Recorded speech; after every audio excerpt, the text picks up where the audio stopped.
Bonjour Sarah, Sarah Orchani. Je viens t'interroger par rapport à la lecture débat qui a eu lieu ce soir au Maréchal, au premier étage du Maréchal, la brasserie, le café, à proximité de la gare de Dijon. Et ce débat était une lecture musicale sur le thème de l'Europe.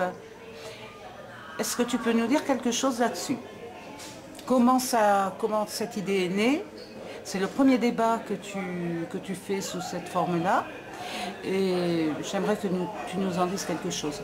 La lecture musicale, l'idée est née du fait que dans l'association Liberté Culture, il y a beaucoup à dire de groupes compétences, il y a ceux qui écrivent, il y a ceux qui savent faire de la musique.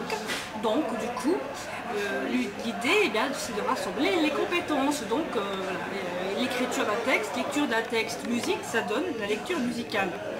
Oui.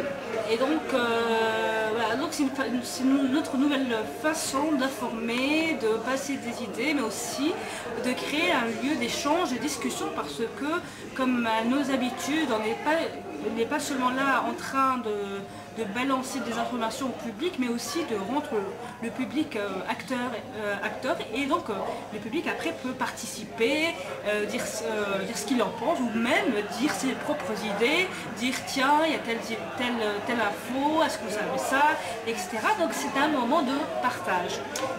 Oui. Oui.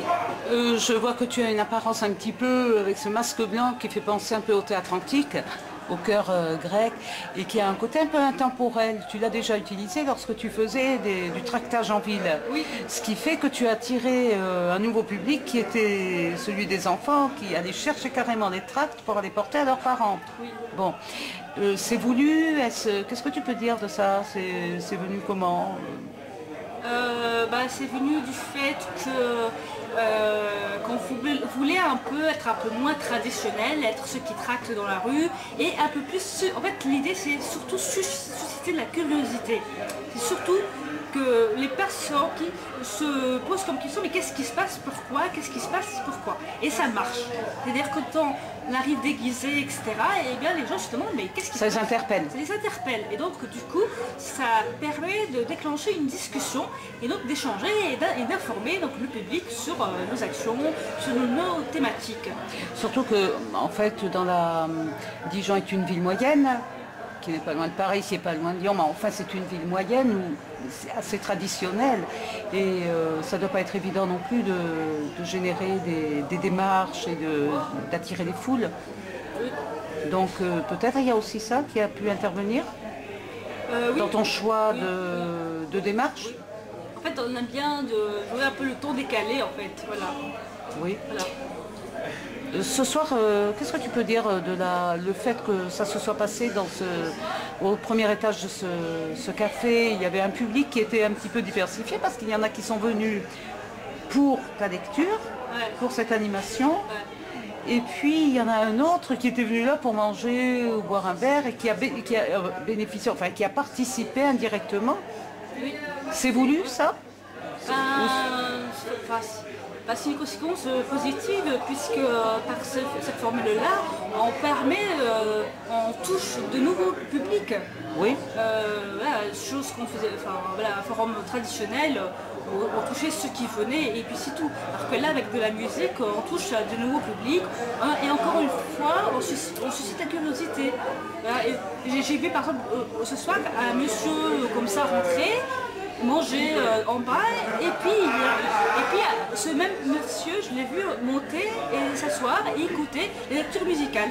Parce qu'en fait j'ai remarqué aussi l'attitude qui changeait dans la salle par rapport au fait que lorsque tu te mettais au piano à ton clavier on va dire, il y avait certaines personnes qui étaient un petit peu interpellées, étonnées en disant « Ah, mais elle est musicienne aussi, enfin bon... Et lorsqu'il y a eu des textes qui ont été lus, ça prenait un côté un petit peu scénique, dramaturgique, qui se prêtait complètement au sujet, au thème des droits humains. On arrive vers la fin de l'année scolaire, on va dire, hein, avant les vacances d'été. Qu'est-ce que tu peux nous dire sur cette fin d'année? Pour toi, l'année a été comment? Bénéfique? Elle a été positive? Oui, c'est sûr. On a la Liberté Culture a vraiment bougé, on a touché de nouvelles personnes, on a eu, on peut dire que nos actions ont eu plus de réussite que les autres années, qu'on gagne des publics, en fait on fait preuve, l'association Liberté Culture fait preuve d'audace en innovant à chaque fois ses actions, ses formes d'intervention et on est toujours, par contre, il y a une chose qu'on n'a pas changé, c'est notre dynamisme, notre réactivité par rapport à l'actualité, et aussi, aussi le souci de parler de tous les sujets, y compris des sujets dont on ne parle pas. Et je crois que c'est entre guillemets l'honneur de l'association Liberté Culture de mettre sur la place publique des sujets dont on ne parle pas beaucoup. J'ai vu aussi qu'on avait traité ce soir au cours des lectures du problème du visa, qui est un problème qui ne vient pas de Liberté Culture, mais que Liberté Culture a traité en cours d'année.